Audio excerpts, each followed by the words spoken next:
Muy buenas noches, queridos estudiantes. El día de hoy vamos a realizar nuestra práctica número 1 de microbiología, bioseguridad en el laboratorio de microbiología. Empecemos.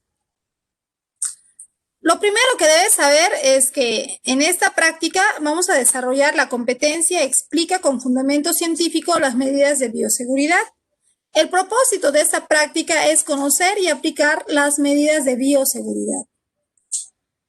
Y para ello, para dar inicio, vamos a rescatar tus saberes previos y te pregunto, ¿cómo es el EPP para el COVID? A ver, puedes abrir tu micrófono para decirme cómo es el EPP para el COVID. ¿Alguno de ustedes sabe? ¿Han visto cómo son los equipos de protección personal para el COVID-19? Sí, Miss. A ver, dime. Yo lo vi. El personal que está trabajando atendiendo a los pacientes que tienen COVID o nosotros mismos, mayormente el personal de salud usa guantes, mascarilla, lentes o gafas, protectores faciales, aparte de su ropa, su ropa que lleva adentro, también se pone encima como un mameluco y también como una especie de botas en los pies y también gorro, tiene que cubrirse el cabello. Muy bien, Yulisa. Has dicho exactamente lo que es el equipo de protección personal. El equipo de protección personal es muy importante que todo el personal de salud lo utilice porque en estos tiempos que estamos sufriendo por esta pandemia del COVID-19, estar correctamente protegidos es fundamental. Entonces, aquí vemos, por ejemplo, el personal se pone la bata de manga larga, inmediatamente se coloca el gorro porque hay que proteger el cabello es un foco de contagio, puede quedar algunas partículas, el virus, luego la mascarilla, presionando muy bien en la zona de la nariz e incluso se hace la prueba, ¿no? de soplar, entonces la prueba de fuga para asegurarnos de que nada de aire salga. Por aquí arriba, a veces si sale, pues va va a nublar la vista de los lentes. Ahí tenemos luego los lentes, las gafas.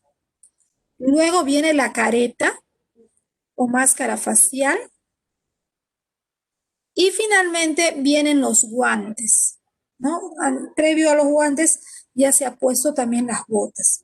Entonces, todo esto constituye el EPP, el equipo de protección personal para el COVID-19. Sí, los lentes también. Antes de la careta están los lentes.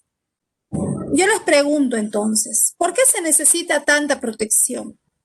¿Cuál es el motivo de que necesitemos estar tan protegidos?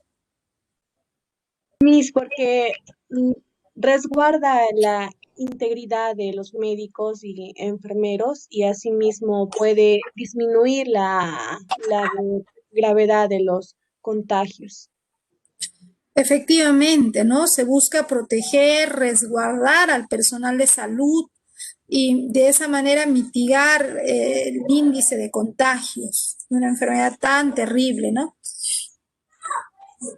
Entonces, cuando nosotros hablamos de la bioseguridad en microbiología, consiste en tener todos esos cuidados. Por ejemplo, incluso el solo hecho de ponernos los guantes va a implicar todo un procedimiento, ¿no? Colocar los guantes de tal manera que con las manos limpias, previamente lavadas, nos aseguramos, mira cómo está el guante, está un poco doblado hacia afuera e introducimos una de las manos sin llegar a contaminar el guante. Y luego colocamos el segundo guante y finalmente lo ajustamos. ¿Qué pasaría? Hoy en día, por ejemplo, se habla del uso de los guantes. Se dice es necesario usar los guantes. ¿Qué pasaría si una persona se ha puesto los guantes? Hay gente que va al supermercado, sale al mercado y está poniéndose guantes, pero no se ha lavado las manos. ¿Qué podría pasar? A ver, está atendiendo en el mercado toda la mañana, pero no se ha lavado las manos. La señora que vende el pollo, la señora que vende el pescado, no sé, no se ha lavado antes de ponerse los guantes, no se había lavado las manos. ¿Qué puede pasar? ¿Qué me dice? Ni contamina los guantes. Si su mano ya ha estado sucia, al estar con el guantes va a producir su sudor y al momento de que se saque, si se saca de una mala manera o no se lava las manos, luego puede contaminar a los alimentos y esos alimentos al ser consumidos o comprados por la gente ya se estaría contagiando más o proliferando más el virus o bacteria.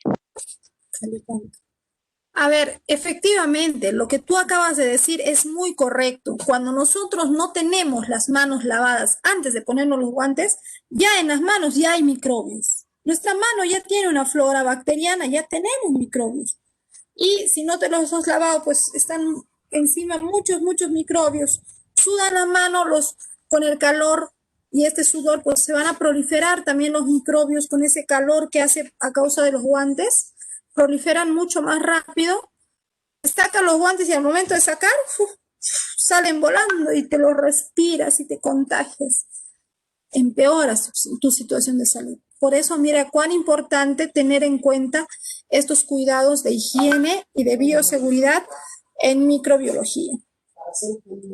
Ya, entonces siempre la postura de guantes es con las manos limpias. Sí, Nashira, dime por favor. En mis acá justamente una enfermera dijo que los guantes son contaminantes. Sí. Más que todo, acá en Aguaitía se ven que las personas, aunque para ellos mismos está bien la protección, pero para los demás los guantes les infectan.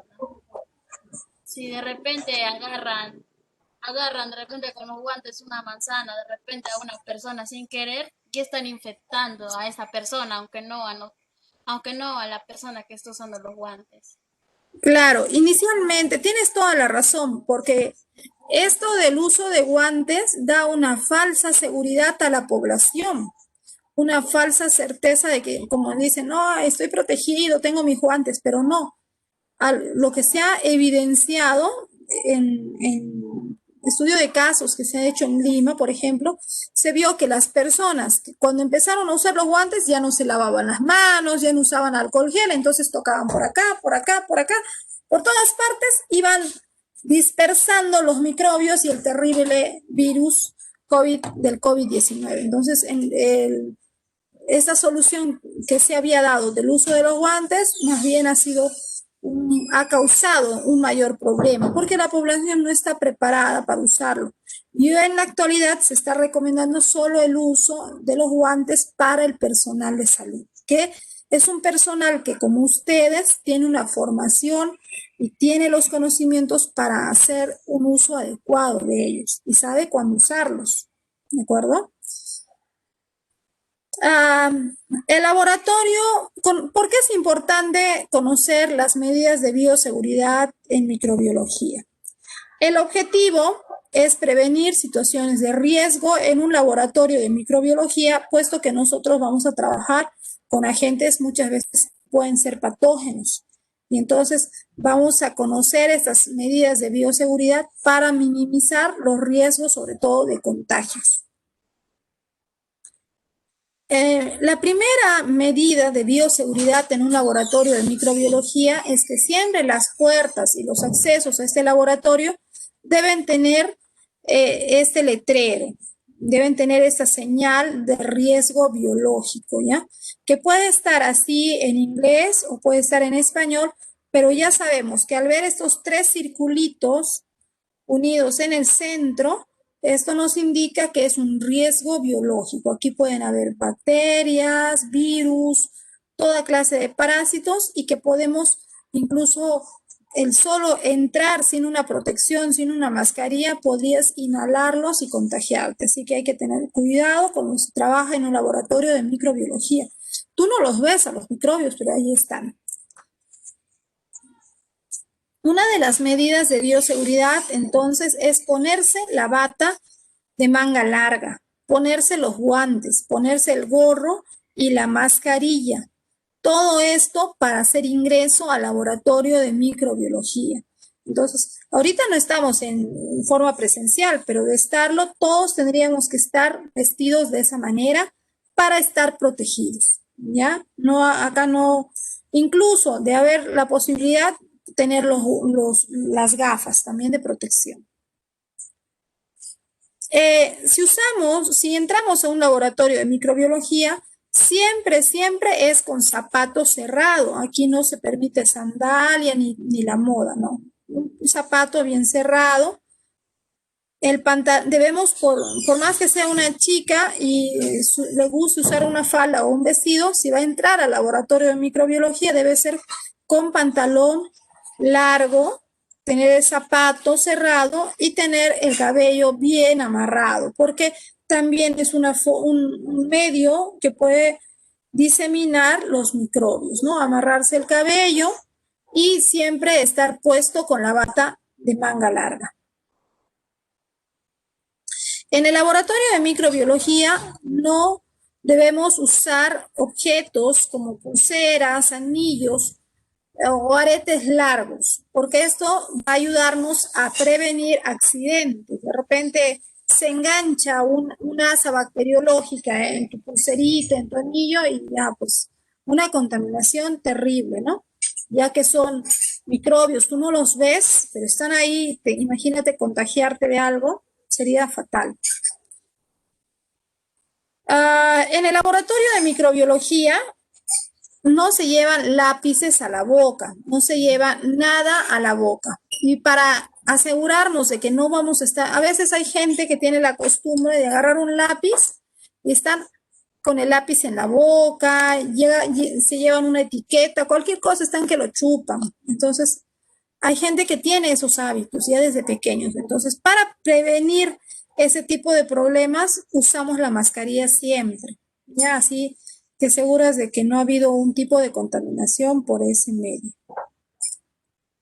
No se come en el laboratorio de microbiología, no se bebe, no se fuma, y mucho menos te vas a maquillar ahí, porque puedes estar echándote un polvo cubierto de bacterias. Imagínate esas bacterias que se comen la cara, una cosa monstruosa. Hay que tener mucho cuidado con lo que hagas en este laboratorio. El lavado de manos es fundamental y debemos practicarlo siempre. Al ingresar al laboratorio de microbiología nos lavamos las manos y al momento de salir nos lavamos las manos. Después, antes de hacer un cultivo, antes de hacer un procedimiento, nos lavamos las manos. Terminamos de hacer el procedimiento, también nos lavamos las manos, siempre con agua y jabón. Siempre usamos el jabón y de preferencia jabón antibacterial, porque estamos trabajando en un área contaminada. De todas maneras, por más que se haga una limpieza, puede haber una contaminación de microorganismos. Existen tipos de lavado de mano que ya nosotros conocemos. El primero es el lavado de mano social, luego está el lavado de manos clínico, que es lo que hoy en día se recomienda a la población, y el lavado de mano quirúrgico.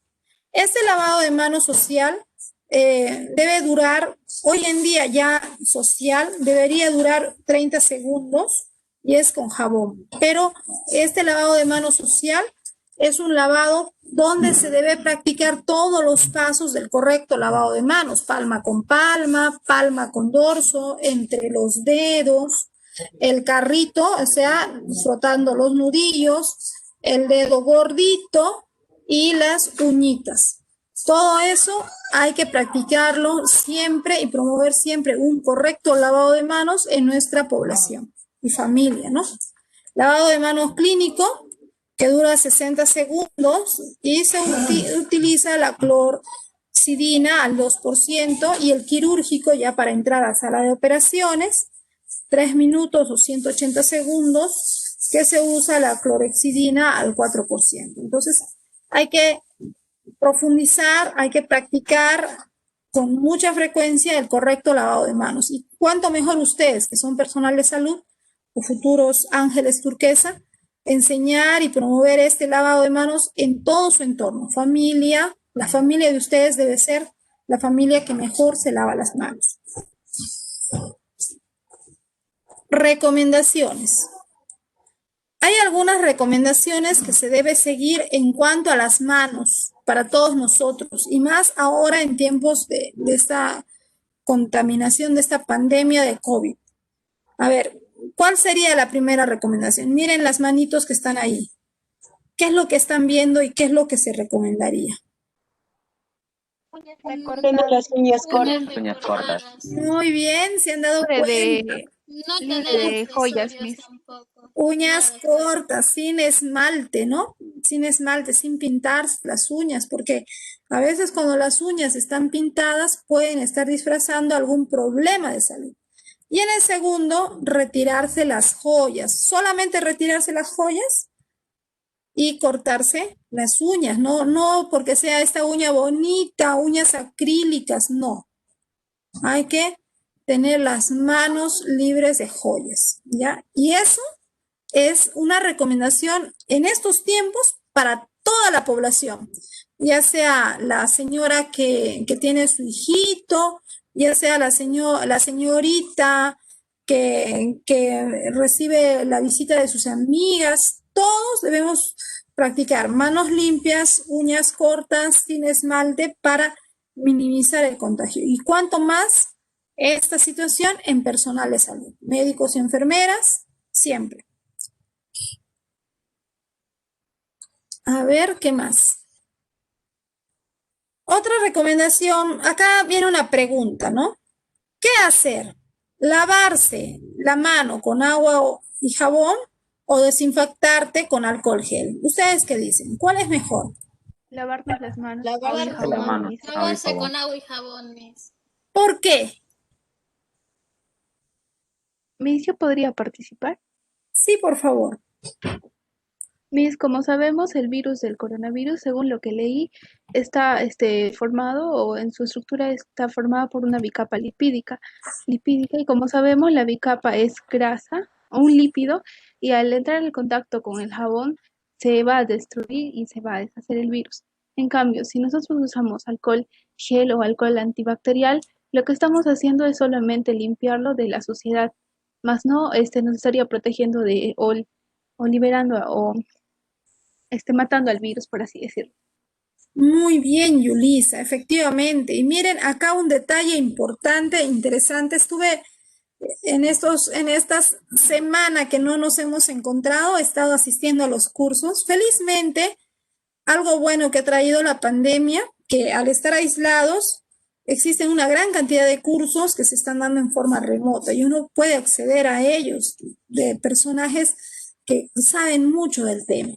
Entonces, vi una capacitación de un médico que decía lo siguiente, él decía, entre lavarse las manos con agua y jabón y desinfectarse con alcohol, es mucho mejor el lavarse las manos porque destruyes al virus, como acaba de decir Yulisa.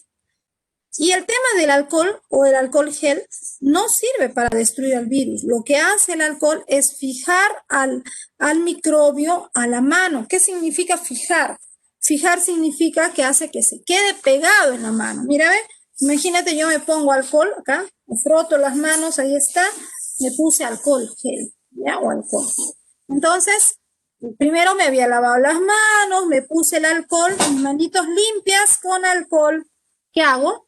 Salgo y de repente agarro mi celular. Ahí está mi celular, lo agarro. Pero este celular está lleno de microbios. Hay coronavirus, bacterias, esporas de hongos, hay de todo. Entonces yo lo agarro. Ya está, lo agarré, lo agarré. ¿Qué es lo que pasa? Como mi mano tenía alcohol, esos microbios, bacterias, virus, coronavirus, todo eso queda pegado a mi mano. El alcohol es un fijador, lo fija, lo pega. Entonces, ¿qué pasa? ¿Cómo se pega? Si luego yo agarro mi carita, si me rasco, me arreglo mi carita, ¿qué va a pasar?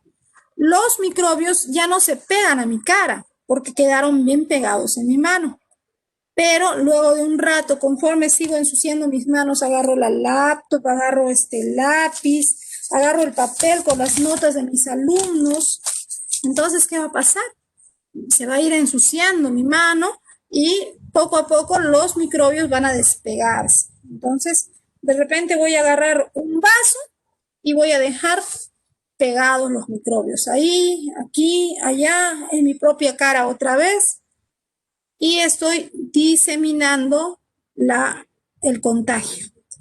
Esto es un tema muy delicado. El alcohol gel o el alcohol se utiliza como una medida de emergencia cuando tú no te puedes lavar las manos. De repente saliste, ya pues te pones este alcohol y en la primera oportunidad que tengas, te lavas las manos con abundante agua y jabón. Decía, ¿no? ¿Hasta cuántas veces te puedes aplicar alcohol gel para que luego te laves las manos? Decía el médico, en cuanto veas que tus manos ya están un poco sucias, lavarte. De repente te has hecho una aplicación, ya has atendido a un paciente, lo has tocado, entonces ya lávate las manos. Ya hay que lavarse. Y otra vez aplicarse el alcohol gel para evitar difuminar enfermedades. Si de repente solamente has estado haciendo papeleo o cosas así, no has estado tocando pacientes, puedes aplicarte unas 2, 3 veces. Entonces, hay que tener cuidado con esto y la principal recomendación siempre va a ser entre los dos, el lavado de manos es mejor. Una experiencia que nos hace reflexionar en esta situación particular es lo que ha sucedido en Suiza. De todos los países del mundo, Suiza es un caso especial que está siendo observado e investigado. ¿Por qué? Suiza es un país pequeño, está en Europa, está cerca a todos los países donde ha sufrido mucho la pandemia y donde han habido muchas muertes, pero a diferencia de todos los países, Suiza es un país donde no han hecho cuarentena. Es un país donde no han hecho esto del distanciamiento social. Y no toda la población ha usado al 100% la mascarilla, no ha usado toda la población. Pero algo que sí ha hecho Suiza es que ellos no han usado el alcohol gel. Ellos han usado siempre el lavado de manos, incluso tienen en sus parques, tienen muchos parques, y en esos parques tienen caños donde normalmente, como parte de su costumbre, ellos siempre se lavaban las manos, o sea, tenían una cultura de mucho lavado de manos. Y es el país donde hasta la actualidad la cantidad de contagios y fallecidos y todo este problema que se ha dado en todo el mundo no se ha dado con fuerza en Suiza. Entonces, es un caso muy interesante, miren, pero esto ya venía, no, ellos se lavaban las manos no por el COVID, sino se lavaban las manos siempre y había mucha higiene por un tema cultural, ellos eran así. Entonces, son situaciones que nos llevan a pensar y a cambiar nuestras formas de pensar y aprender. ¿Ya? Veamos. La bioseguridad en el laboratorio de microbiología nos dice que antes de iniciar el trabajo, siempre debes asegurarte de tener todo lo necesario. Leer atentamente la guía de prácticas. Cuando vayamos a un laboratorio de microbiología y vas a hacer un sembrado de un cultivo de bacterias o de microorganismos, asegúrate de que ya tienes todo lo necesario y antes de hacerlo lee la guía para que no cometas algún error, sobre todo haya un riesgo de contaminación. Ahora, si siempre utiliza guantes, porque siempre vas a estar manipulando sustancias que pueden tener algún tipo de riesgo y puede haber un contagio. Aquí lo que le falta es la mascarilla, porque siempre el contagio es de mucho peligro en un laboratorio. La mascarilla, utilice la mascarilla, utiliza los lentes para una mejor protección, más aún cuando vas a hacer la siembra de cultivo, la siembra de microorganismos. Algo que también hacemos con frecuencia en un laboratorio de microbiología es el sembrado. A veces tenemos que sembrar, esto es una asa microbiológica, y siempre para hacer el sembrado, esta asa microbiológica, que es un alambrecito, debemos calentarlo, flamearlo en la llama del mechero. Antes de hacer el sembrado, esperamos a que se enfríe y sembramos. ¿Por qué? Para asegurarnos que cualquier microbio que pueda estar presente sea eliminado. Y después de haber hecho la siembra, también lo calentamos, lo flameamos hasta que se ponga el rojo vivo. ¿Para qué? Para que al guardarlo no estemos guardando con microbios.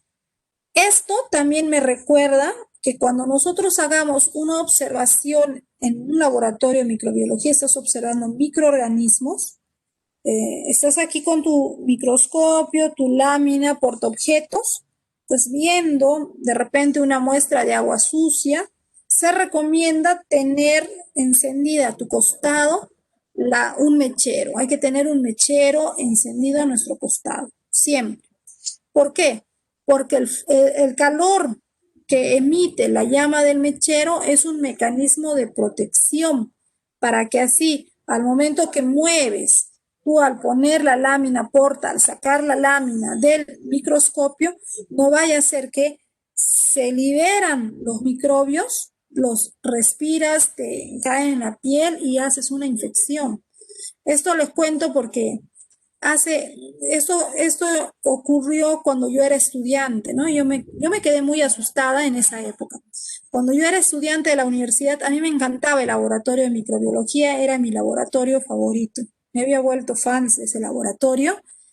Y como yo comía en el comedor universitario, después de comer, hasta las 3, que era mi horario de clases, mi clases de la tarde, de 1 a 3, tenía 3 horas para estarme en el laboratorio haciendo mi investigación.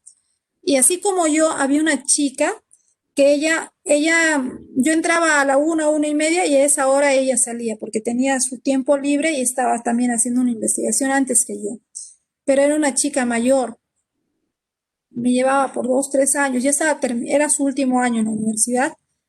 Y esta chica estaba investigando el agua de las bebidas gaseosas que se envasaban en guante, ¿ya? Y aparentemente no había mucho riesgo, total son bebidas gaseosas. Pero al poco tiempo dejamos de verla y después nos enteramos que la chica se había infectado con ameba. La famosa ameba llamada comecerebros, esa ameba le había infectado y había desarrollado la enfermedad y se murió la chica. Y conversando con el personal que trabaja en laboratorio, todos estaban de acuerdo, todos los personales decían, esa señorita, ella solita ha buscado su muerte, nos decían. ¿Por qué? Porque ella toda la vida observaba esas muestras y nunca encendía su llama del mechero. Ella tenía su mechero apagado, ni siquiera lo sacaba. Entonces, es un tema que a veces uno dice, no, si es agua, ¿qué riesgo puede haber? Pues puede haber algún riesgo y hay que minimizar los riesgos en un laboratorio de microbiología. Siempre, siempre que vas a hacer observación, tu mechero al lado. Ya no se vayan a olvidar de eso. La bioseguridad en microbiología nos indica que los cultivos microbiológicos no deben salir del laboratorio. Y si en caso tuvieran que salir, fuera muy necesario sacarlos, debemos transportarlos en el equipo adecuado, en estos coolers, en estos transportadores que tienen tapas especiales, que los van a proteger de cualquier golpe, caída, para que no contaminen espacios fuera del laboratorio. Entonces, siempre como personal hay que tener cuidado de cómo transportamos equipo de microbiología, ¿ya? Cuando trabajas en el laboratorio de microbiología, todas las cajas, las láminas, los tubos deben estar etiquetados y deben transportarse en estas cajas herméticas para muestras microbiológicas. Y también debe estar la caja etiquetada y no debe ser utilizada para otro fin. No vas a echar en esta caja que es como un tape, como una lonchera. No vas a poner ahí tu lonchera, algún refrigerio que vayas a comer en un recipiente donde sabes que van a ir muestras microbiológicas. Otra medida de seguridad es el uso del refrigerador. No se debe almacenar cultivos de organismos patógenos por inhalación en recipientes que no están bien cerrados. Entonces, tú tienes que guardar en el refrigerador, pues debes asegurarte que el recipiente esté bien cerrado, porque si no, esa muestra puede contaminar todas las demás muestras y harías una contaminación cruzada, una complicación tanto en la investigación como también contaminar al resto, contaminarte tú y el resto del personal que labora en el laboratorio. Por ejemplo, si haces un cultivo en la placa Petri, en esos platitos redondos de vidrio, los tapas bien y para asegurarte le pones una cinta adhesiva alrededor. Entonces te aseguras que quede bien sellado para que no haya, y ya lo puedes guardar aquí, ¿no? En el caso de las neveras, no se debe almacenar cultivos que contengan compuestos volátiles o inflamables en refrigeradores que no tengan una protección antideflagración, porque algunas sustancias sabemos que son que pueden encenderse fácilmente. Entonces hay que tener cuidado y hay que leer todas las etiquetas antes de colocar una sustancia en un determinado lugar. Por ejemplo, si se trata de almacenar productos inflamables como gases, alcohol, éter, estos que son tan inflamables se deben almacenar en lugares donde estén alejados de la llama, en lugares lejos de donde usualmente se hace trabajo con el mechero, ¿de acuerdo? Porque si no, como son gases, tú no lo vas a ver y se libera en algún momento, se acumula y está cerca a tu mechero y una explosión terrible. Encima del laboratorio en micro, imagínate. Si vas a trabajar con alcohol, el alcohol siempre se debe calentar a baño María. Por ejemplo, este tubo puede tener alcohol o sustancias inflamables. Entonces tú no lo vas a calentar directamente a la llama del mechero. Eso sería una gran irresponsabilidad. Tienes que calentar una sustancia que es inflamable, pues lo colocas en un vaso con agua, que viene a ser el baño María, y este vaso con agua al calentarse va a calentar el otro recipiente que tiene el producto inflamable. Esto, de repente tú vas a decir, si es un poquito, si es rápido lo que voy a hacer, no hay riesgo, no. Siempre vamos a considerar que existe un riesgo. Y porque existe un riesgo, debemos priorizar las medidas de prevención, ¿ya? No se debe pipetear con la boca. Esto que está haciendo esta chica, no, eso no se hace. Se debe utilizar una pipeta con bombilla de hule, esta cosita roja que le está poniendo. Entonces con esto se presiona para que succione el líquido que se necesita pipetear. ¿Por qué? Porque al chupar vas a estar absorbiendo los microbios o los tóxicos que pueda tener la sustancia a pipetear. Hay que tener mucho cuidado. A las pipetas en un laboratorio de microbiología se le pone un pequeño tapón de algodón con la finalidad de que al absorber la sustancia a pipetear, en el algodón queden atrapados los microbios. Luego sacamos ese algodón y lo desechamos. Es un mecanismo que vamos a tener para evitar la contaminación de la gomita de hule que se pone en las pipetas, ¿no? Entonces, las pipetas contaminadas, luego de haber sido utilizadas, están contaminadas, se sumergen en una solución de hipoclorito de sodio al 5% de 18 a 24 horas. Cuando digo hipoclorito de sodio, me estoy refiriendo a la lejía. Lo debemos dejar por lo menos de un día para el otro, ya para que se desinfecte.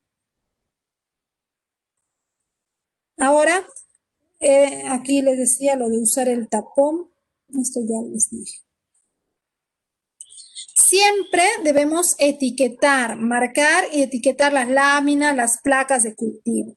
¿Qué debemos poner? Anotar el nombre del cultivo, o sea, imagínate, estás cultivando anthrax, poner el nombre, el grupo de trabajo, el grupo de Nashira, la temperatura a la que se debe conservar, que debe permanecer y la fecha en lo que lo pusiste. Todos esos datos deben estar en las etiquetas, porque si no, pones cualquier cultivo, imagínate, no pusiste de qué era y alguien va a sacar esto para poder lavar, limpiar, desinfectar y se puede contaminar, puede hacer una contaminación cruzada, incluso se puede morir el personal. Hay que tener cuidado, nunca es una pérdida de tiempo hacer esto, sino es cuidar la vida. A veces hay derrames en un laboratorio de microbiología, se te derramó una muestra, en un tubo de ensayo que tenías algún cultivo, entonces inmediatamente debes desinfectar con hipoclorito de sodio a 10 partes por millón, 10 ppm. ¿Qué significa 10 partes por millón? Debes desinfectar inmediatamente, lavarte las manos y avisarle inmediatamente al profesor o profesora que está a cargo del laboratorio responsable. ¿Por qué? Para saber también de qué era la muestra que se derramó y si hay alguna otra medida que hay que tomar en cuenta. Lavarse las manos con abundante agua jabón después de haber desinfectado. El laboratorio de microbiología debe permanecer limpio. Inmediatamente terminada la práctica, se debe limpiar las mesas y mantener el orden. Limpiar y desinfectar las mesas de trabajo con hipoclorito de sodio al 5%. ¿No? Ahí estamos viendo siempre este tipo de desinfección en un laboratorio de microbiología al 0,5%, perdón. Antes de la pandemia, esto era lo usual. Hoy en día se habla de un laboratorio de microbiología donde se hacen trabajos del COVID, investigación de COVID, se está desinfectando con hipoclorito de sodio al 10%. Mira, de 0,5 al 10% la cantidad se ha elevado muchísimo. Pero esos son en laboratorios de microbiología donde se está trabajando con este COVID, ¿no? Donde se hacen las pruebas, el estudio, el análisis de las pruebas moleculares. Entonces, necesitan pues máximo cuidado, máxima protección. Usar guantes siempre y sacárselos antes de salir del laboratorio y desecharlos en el tacho.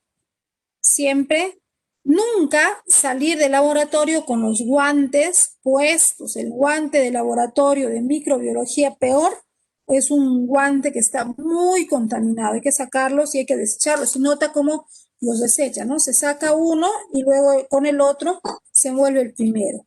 Mira, hay uno y luego con el otro envuelve el primero. Ahí está. Y los desechas. ¿Ya? Nunca debes salir del laboratorio con guantes puestos o guardapolvo puesto. Si estuviéramos en clases presenciales y yo viera a un estudiante paseándose por el parquecito de la universidad con su guardapolvo de laboratorio, jalado está. ¿Está claro? Eso es terrible. No lo podemos hacer y no debemos permitir que suceda porque son focos contaminados. Por eso te sacas el guante, botas y el guardapolvo te sacas y lo guardas en una bolsa para su lavado, ¿no? Hay que lavar, hay que desinfectar y no lo vas a lavar con el resto de la ropa de la familia porque puedes contaminar a la familia con algún microbio que haya estado ahí, ¿no? Hay que tener cuidado. La eliminación de objetos punzocortantes debe ser como las agujas, los vidrios rotos, las cuchillas, se eliminan en estos envases de plástico. Son envases adecuados de un plástico duro y los desechos contaminados o con contaminación biológica van al tacho rojo o a la bolsa roja, que es lo que vamos a ver ahora, ¿no? Mira, a este frasco, a este envase donde se eliminan las agujas, también se le conoce con el nombre del guardián, el que guarda tu salud. Vamos a aprender cómo eliminar las agujas. Hoy en día el guardián tiene en la parte superior una ranura, entonces ahí colocas la aguja y desenroscas. Entonces al desenroscar la aguja cae y va a quedar dentro de este envase, que es el llamado guardián o contenedor. En ningún momento tú vas a agarrar tu jeringa, para eso había comprado mi jeringuita. A ver.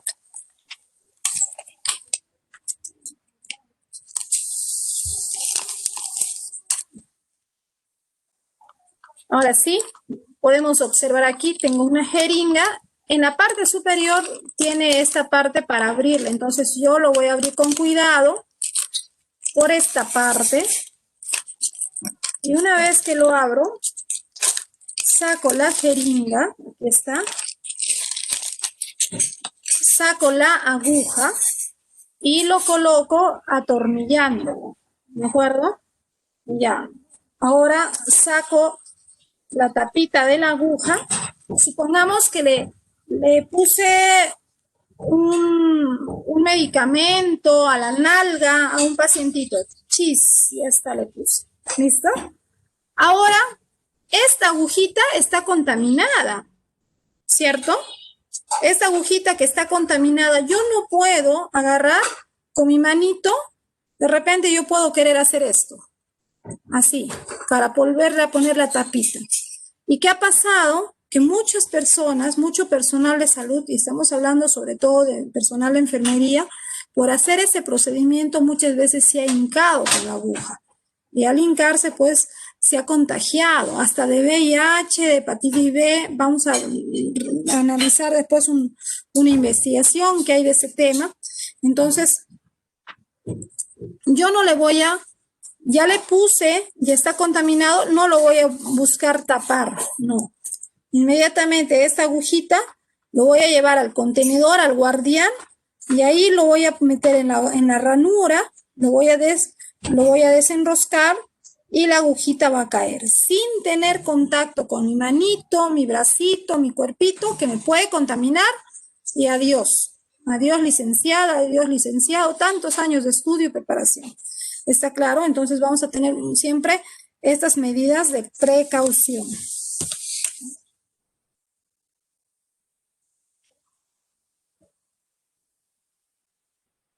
Ahí está. Ahora, cuando nosotros hablamos de este guardián va a tener algunas condiciones que hay que tener en cuenta, ¿no? Se desprende y el guardián no vamos a esperar a que se llene completamente de agujas, no.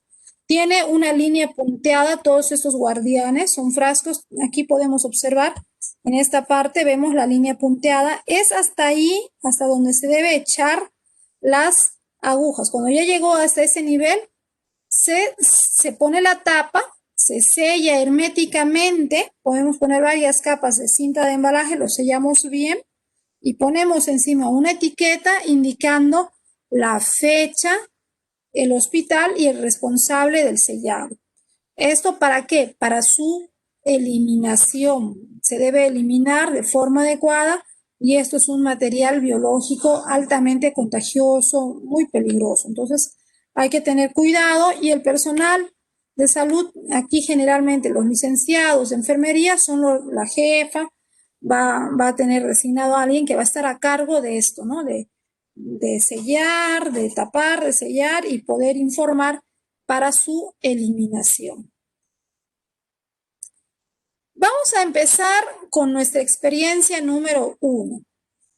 En esta experiencia número 1, me van a decir ustedes en qué recipiente va, ¿de acuerdo? Aquí tenemos el guardián, tenemos aquí la bolsa roja, la bolsa amarilla y tenemos la bolsa negra.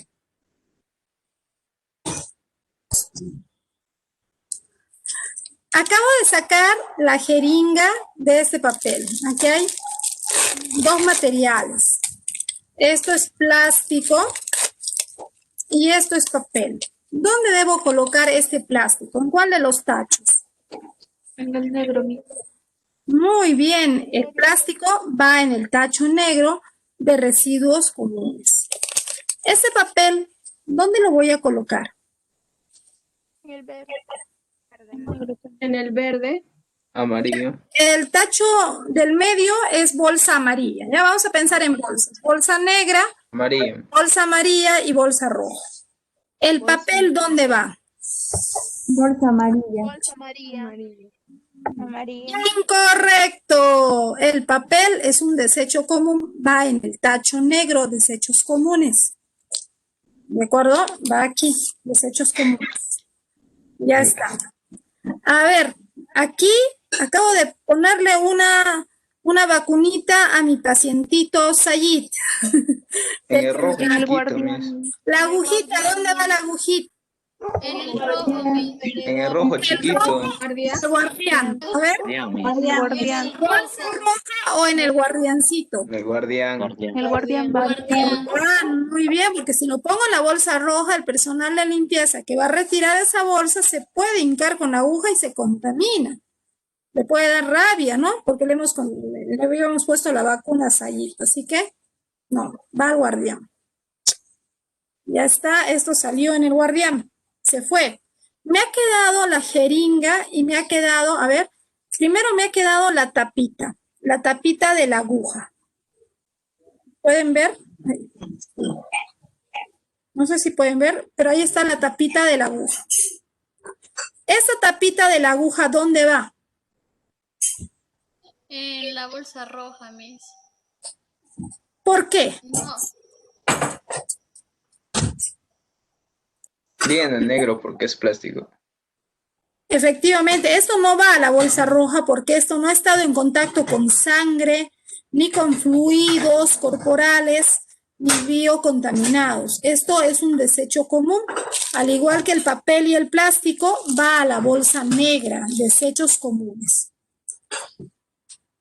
Esto, esta jeringa, ¿dónde va? Bolsa roja. ¿Por qué va a la bolsa roja? Porque tuvo contacto fluido.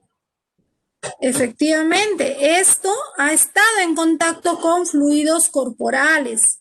Así haya sido una mínima cantidad, casi nada, porque tú le pusiste bien la aguja, de todas maneras ha habido contaminación con fluidos corporales. Así que esto va a la bolsa roja de biocontaminados. Muy bien. Ahora, mira, ve, para yo, antes de ponerle la agujita a mi pacientito Sayid, yo agarré mi alcoholcito, acá está mi alcoholcito, le eché alcoholcito a mi torunda de algodón y con este algodoncito le he limpiado su bracito, su hombrito, así le he limpiado para ponerle la agujita. Esto solamente le he limpiado su piel antes de poner. ¿Esto a dónde va?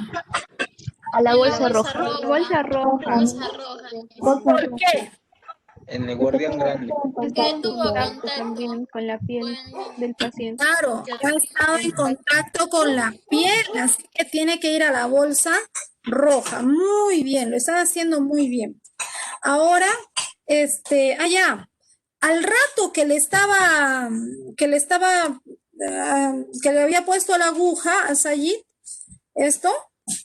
puse, antes de eliminarlo, porque Sayid estaba que lloraba ahí, ay, me duele, puse la aguja en mi carrito, ¿no? Donde están mis medicamentos, y lo puse encima de un papel. Ya, la aguja estuvo encima de este papel. Este papel, ¿a dónde va? A la bolsa roja. A ver, así, a ver, aquí lo hace con unas manchitas de su sangrecita de Sayid. ¿Dónde va este papel? A la A bolsa la roja. bolsa roja. Bolsa roja, ¿por qué? Porque estuvo También tuvo contacto. Porque estuvo en contacto, mis.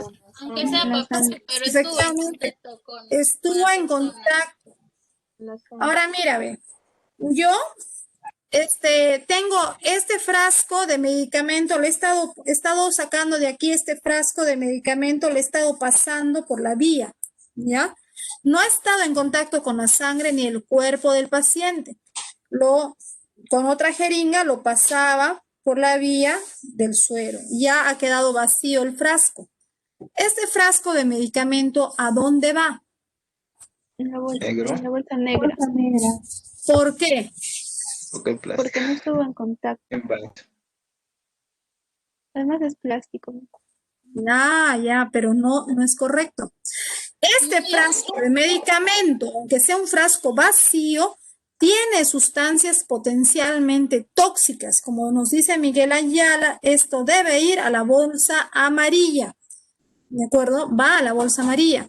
En la bolsa amarilla van a ir medicamentos vencidos, frascos de medicamentos vacíos, o de repente, por ejemplo, a veces tienes estos tubitos se me ha ido de la memoria el nombrecito, Estos tubitos donde te viene el medicamento, tú rompes para sacar la medicina y ponerle a tu pacientito.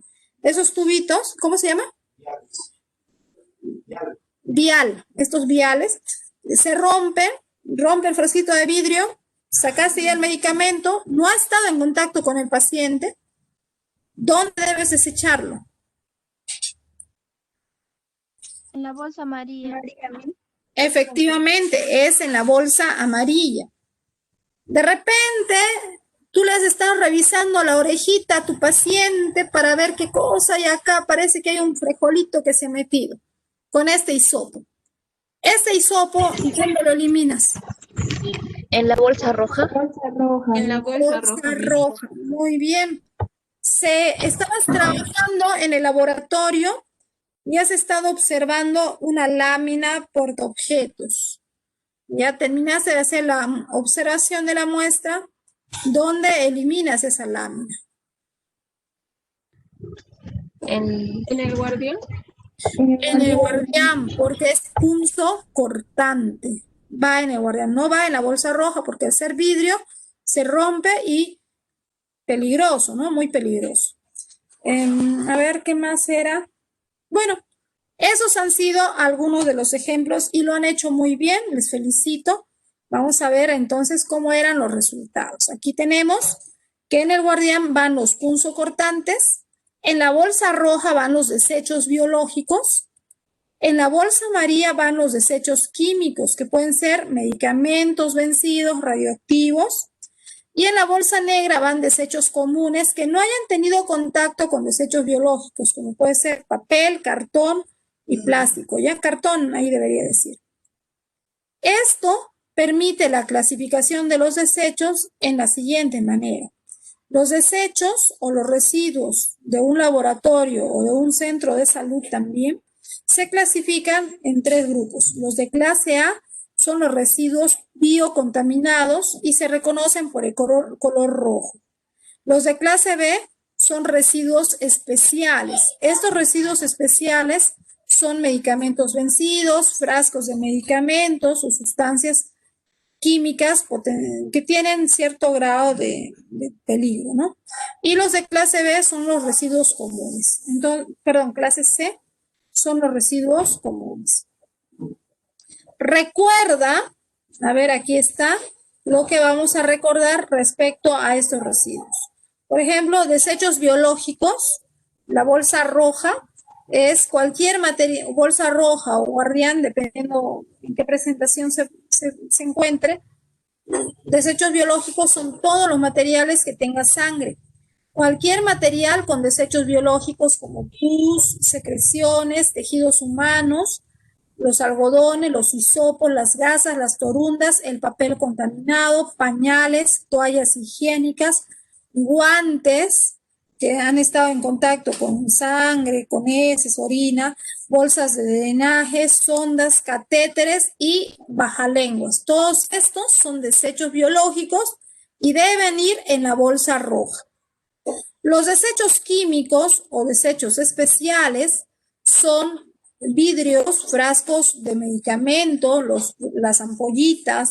En plástico tenemos las jeringas que ya han sido utilizadas sin aguja y que no han estado en contacto con desecho biológico. Por ejemplo, a veces usamos la jeringa para inyectar un medicamento a la vía, a la botella de suero del paciente. Entonces, no ha estado en contacto con el paciente, va en esto, en bolsa amarilla.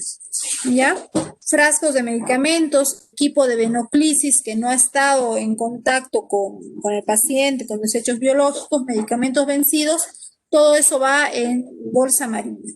Y los desechos comunes van en bolsa negra. Aquí tenemos papel, madera, cartón, restos de alimentos, todo lo que no esté contaminado con sangre y fluidos corporales en bolsa negra.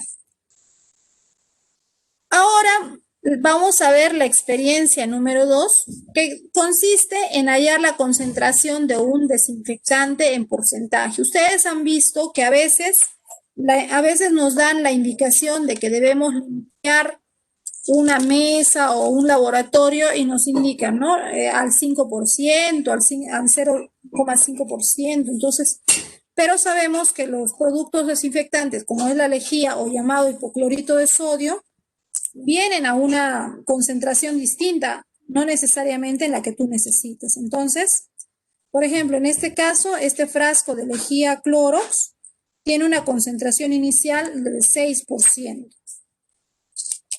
Y necesitamos 1 litro de solución desinfectante al 0,5%. Entonces, ¿cómo vamos a hacer? ¿Cómo vamos a calcular cuánto de lejía y con cuánto de agua disolver para llegar a la concentración de 0,5%? Para eso vamos a utilizar esta fórmula. Esta fórmula nos dice lo siguiente. BI es el volumen inicial del cloro a medir para tener la concentración deseada. O sea, BI es cuánto de lejía vas a necesitar y para saber después cuánto de agua agregarle para llegar al litro de la concentración de 0,5%.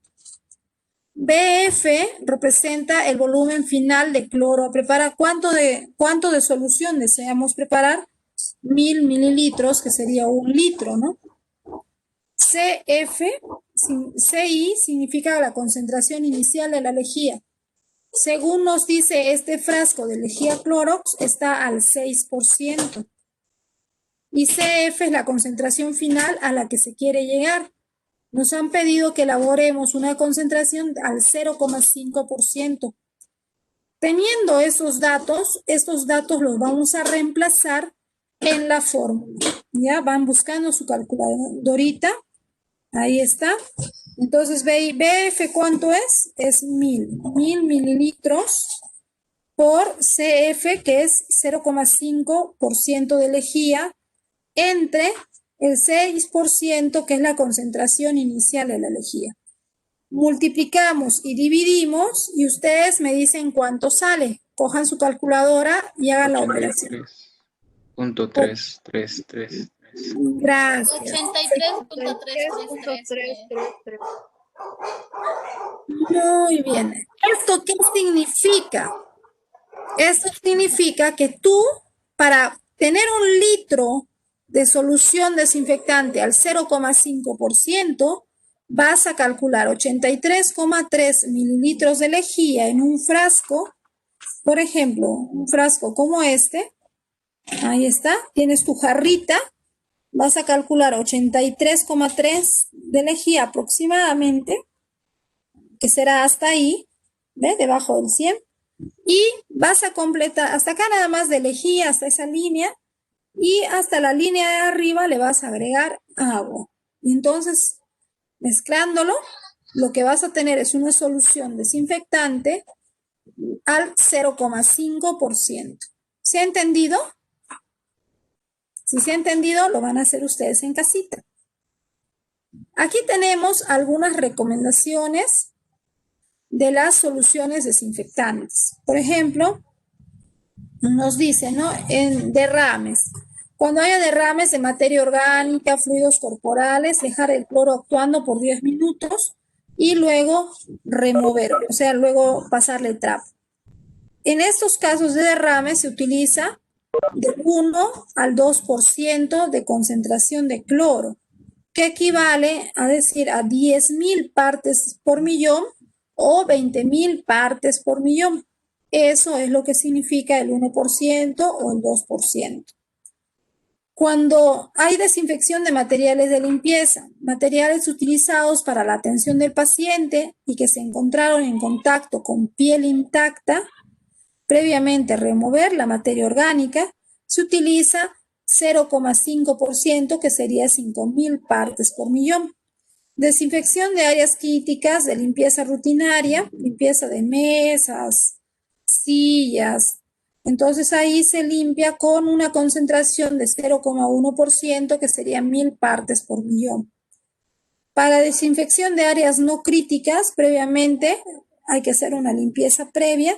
Se hace del 0,01% al 0,5%, que equivale a 100 o 500 y hasta 500 partes por millón. Entonces, como ven, en tiempos previos al COVID-19, estas eran las concentraciones que se empleaban rutinariamente para desinfectar. O sea, si yo quería desinfectar mi casita, podía usar esta mínima cantidad de solución. Pero hoy en día que estamos hablando de COVID, yo ya me veo en la obligación de usar o este 0,1% o hasta si voy a desinfectar la puerta, las manijas, los zapatos, debo usar una concentración del 0,5%.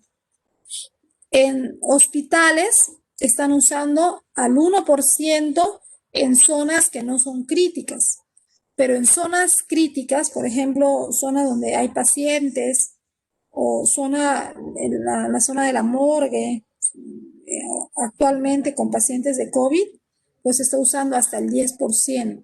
Entonces, ha cambiado, ¿no?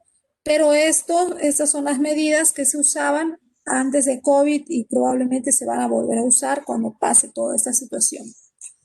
Entonces, vamos a aprender a medir ahora hallando la concentración en partes por millón. A veces te dicen, hállalo al porcentaje, o a veces te pueden pedir en partes por millón.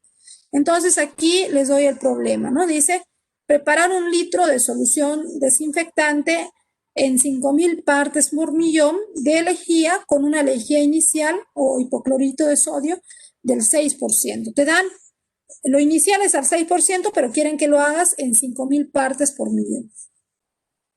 Entonces, para eso tú utilizas esta fórmula, que es casi como la fórmula anterior, solamente que le hemos aumentado el número 10. BI, el volumen inicial de cloro que se tiene que medir, que es lo que no sabemos.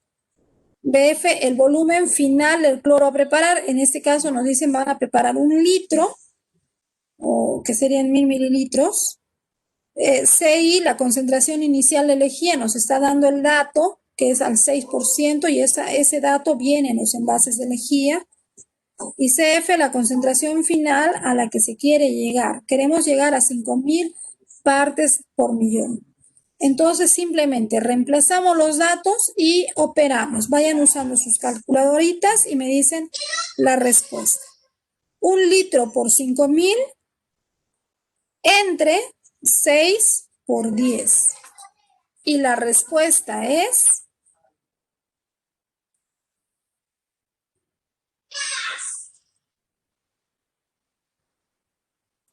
Me sale 83,333. Efectivamente, es la misma respuesta que la anterior, porque Sí. recordarás que 5.000 partes por millón es lo mismo que decir al 5%. Esto significa que nuevamente tendrás que usar 83,3 mililitros de lejía y le vas a agregar 916 mililitros de agua para llegar al litro de solución desinfectante, que es en este caso 5.000 partes por millón, que es lo mismo que decir al 5%.